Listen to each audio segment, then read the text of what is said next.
Welcome back to my YouTube channel. ಇವತ್ತಿನ ಕ್ಲಾಸಲ್ಲಿ ನಾವು ಅಗ್ನಿವೀರ್ ಎಕ್ಸಾಮ್ಗೆ ಸಂಬಂಧಪಟ್ಟಂತೆ ಜಿ ಕೆ ಸೆಕ್ಷನಲ್ಲಿ ಪ್ರಿವಿಯಸ್ ಇಯರ್ ಕ್ವಶನ್ ಪೇಪರಲ್ಲಿ 7th ಪೇಪರ್ ನೋಡುವ. ಇದು ಪ್ರಿವಿಯಸ್ ಇಯರ್ ಕ್ವಶನ್ ಪೇಪರ್ ಮೇಲೆ 7th ಕ್ಲಾಸ್ ಆಗಿದೆ. ಈಗ ಆಲ್ರೆಡಿ ನಾನು ಪ್ರಿವಿಯಸ್ ಇಯರ್ ಕ್ವಶನ್ ಪೇಪರ್ ಮೇಲೆ ಸಂಬಂಧಪಟ್ಟಂತೆ 6th ಕ್ಲಾಸ್ ಅಪ್ಲೋಡ್ ಮಾಡಿದ್ದೀನಿ. ಯಾರೆಲ್ಲ ನೋಡಿಲ್ಲ ಪ್ಲೇ ಲಿಸ್ಟಲ್ಲಿ ಇದೆ, ಹೋಗಿ ನೋಡಿ. ಇನ್ನು ಯಾರೆಲ್ಲ ನಮ್ಮ ಚಾನಲ್ನ ಸಬ್ಸ್ಕ್ರೈಬ್ ಮಾಡಿಲ್ಲ ಬೇಗ ಸಬ್ಸ್ಕ್ರೈಬ್ ಮಾಡಿ. ಇವತ್ತಿನ ಕ್ಲಾಸ್ ಸ್ಟಾರ್ಟ್ ಮಾಡೋಣ ಬನ್ನಿ. ಫಸ್ಟ್ ಕ್ವಶನ್ ಏನಿದೆ, ಜಾವಾದಿ ಎಂಬ ಗಿರಿಧಾಮವು ಯಾವ ರಾಜ್ಯದಲ್ಲಿದೆ ಅಂತ ಕೇಳಿದ್ದಾರೆ. Answer is Uttar Pradesh.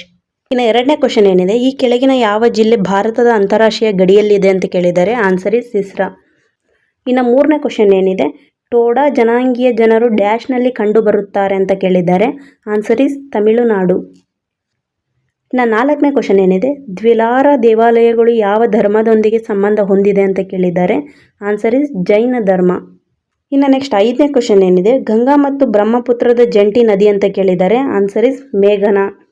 ಇನ್ನು ನೆಕ್ಸ್ಟ್ ಆರನೇ ಕ್ವಶನ್ ಏನಿದೆ, ಕೇಂದ್ರ ಚಲನಚಿತ್ರ ಪ್ರಮಾಣೀಕರಣ ಮಂಡಳಿಯು ಈ ಕೆಳಗಿನ ಯಾವ ಸಚಿವಾಲಯದ ಅಡಿ ಬರುತ್ತದೆ ಅಂತ ಕೇಳಿದ್ದಾರೆ ಭಾರತ ಸರ್ಕಾರದಲ್ಲಿ. ಆನ್ಸರ್ ಇಸ್ ಮಾಹಿತಿ ಮತ್ತು ಪ್ರಸಾರ ಸಚಿವಾಲಯ. ಇನ್ನು ನೆಕ್ಸ್ಟ್ ಏಳನೇ ಕ್ವಶನ್ ಏನಿದೆ, ಭಾರತದಲ್ಲಿ 4 ಮೂಲೆಗಳಲ್ಲಿ 4 ಮಠಗಳನ್ನು ಸ್ಥಾಪಿಸಿದವರು ಯಾರು ಅಂತ ಕೇಳಿದ್ದಾರೆ. Answer is Shankaracharya. ನೆಕ್ಸ್ಟ್ 8ನೇ ಕ್ವಶನ್ ಏನಿದೆ, ಸರ್ವೆಂಟ್ಸ್ ಆಫ್ ಇಂಡಿಯಾ ಸೊಸೈಟಿಯನ್ನು ಸ್ಥಾಪಿಸಿದವರು ಯಾರು ಅಂತ ಕೇಳಿದ್ದಾರೆ. Answer is Gopal Krishna Gokhale.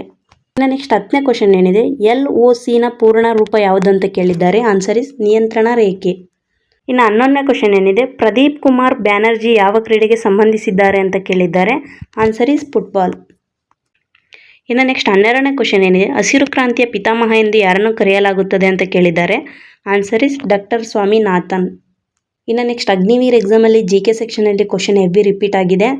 ಒಂದು ಶಿಫ್ಟಲ್ಲಿ ಕೇಳಿರೋ ಕ್ವಶನ್ನೇ ರಿಪೀಟ್ ಆಗಿ ಕೇಳಿದ್ದಾರೆ. ನಿಮಗೆ ಅಲ್ಲೇ ಸಿಗುತ್ತೆ, ಅಲ್ಲೇ ಸುತ್ತಮುತ್ತನೇ ಸಿಗುತ್ತೆ. ನಿಮಗೆ ಒಂದು ಸ್ಟಡಿಗೆ ಏನಿದೆ ಅದು SK ಬುಕ್ಕಲ್ಲಿ ಹೇಳಿದ್ದೀನಿ, ಮತ್ತು ನನ್ನ PDF ಅಲ್ಲಿದೆ. ಅಲ್ಲೇ ನೋಡಿ ನೀವು ಒಂದು ಕ್ವಶನ್ ಎಷ್ಟು ಸಲ ರಿಪೀಟ್ ಆಗಿದೆ ಅಂತ. ಹಾಗಾಗಿ ನಿಮಗೆ ಏನಿದೆ, ನೀವು MCQನ ಸ್ಟಡಿ ಮಾಡಿ. MCQ ಸ್ಟಡಿ ಮಾಡಿದ್ದೆ ಆದರೆ ನಿಮಗೆ ಎಕ್ಸಾಮಲ್ಲಿ ವೆರಿ ಹೆಲ್ಪ್ಫುಲ್ ಆಗುತ್ತೆ. ಇನ್ನು ನೆಕ್ಸ್ಟ್ ಏನಿದೆ, ನಾನು ಡೈಲಿ ಅಪ್ಲೋಡ್ ಮಾಡೋ ಕ್ಲಾಸ್ನ ನೀವು ನೋಡಿದ್ರಿ ಅಂದರೂ ಕೂಡ ನೀವು 15ಕ್ಕೆ 10 ಕ್ವಶನ್ ಆರಾಮಾಗಿ ರೈಟ್ ಮಾಡ್ಕೋಬೋದು. GKಯಲ್ಲಿ ಕ್ವಶನ್ ಆ ಥರ ಇದೆ. ಇನ್ನು ನೆಕ್ಸ್ಟ್ 13ನೇ ಕ್ವಶನ್ ಏನಿದೆ, ಭಾರತದಲ್ಲಿ ಕರಿಮೆಣಸಿನ ಅತಿ ದೊಡ್ಡ ಉತ್ಪಾದಕ ಅಂತ ಕೇಳಿದ್ದಾರೆ. Answer is Kerala. ನೆಕ್ಸ್ಟ್ 14ನೇ ಕ್ವಶನ್ ಏನಿದೆ, ಫ್ರಾನ್ಸ್ನ ಮೊದಲ ಚಕ್ರವರ್ತಿ ಅಂತ ಕೇಳಿದ್ದಾರೆ. Answer is Napoleon. ಇನ್ನು ಲಾಸ್ಟ್ ಫೈನಲ್ 15ನೇ ಕ್ವಶನ್ ಏನಿದೆ, ವಿಂಗ್ಸ್ ಆಫ್ ಫೈರ್ ಈ ಪುಸ್ತಕದ ಲೇಖಕರು ಯಾರು ಅಂತ ಕೇಳಿದ್ದಾರೆ. Answer is doctor APJ Abdul Kalam. ಇಲ್ಲಿಗೆ ಇವತ್ತಿನ ಕ್ಲಾಸ್ ಕಂಪ್ಲೀಟ್ ಆಯಿತು. ಯಾರೆಲ್ಲ ಕೊನೆವರೆಗೂ ಕ್ಲಾಸ್ ಕೇಳಿದ್ದಾರೆ ಥ್ಯಾಂಕ್ಸ್ ಫಾರ್ ವಾಚಿಂಗ್. ಇನ್ನು ಯಾರೆಲ್ಲ ನಮ್ಮ ಚಾನಲ್ನ ಸಬ್ಸ್ಕ್ರೈಬ್ ಮಾಡಿಲ್ಲ ಬೇಗ ಸಬ್ಸ್ಕ್ರೈಬ್ ಮಾಡಿ. ನಾನು GK ಸೆಕ್ಷನ್ಗೆ ಸಂಬಂಧಪಟ್ಟಂತೆ ಡೈಲಿ ಒಂದೊಂದು ಕ್ವಶನ್ ಪೇಪರ್ ಅಪ್ಲೋಡ್ ಮಾಡ್ತಾ ಇರ್ತೀನಿ. ಇನ್ನು ನೆಕ್ಸ್ಟ್ ಮ್ಯಾಥ್ಸ್ ರೀಸನಿಂಗ್ ಏನಿದೆ ಅದು ಚಾಪ್ಟರ್ ವೈಸಸ್ ಕ್ಲಾಸ್ನ ನಡೀತಾ ಇದೆ ನನ್ನ ಚಾನಲಲ್ಲಿ. ಓಕೆ, ಮತ್ತೆ ಸಿಗೋಣ ನೆಕ್ಸ್ಟ್ ವಿಡಿಯೋದಲ್ಲಿ.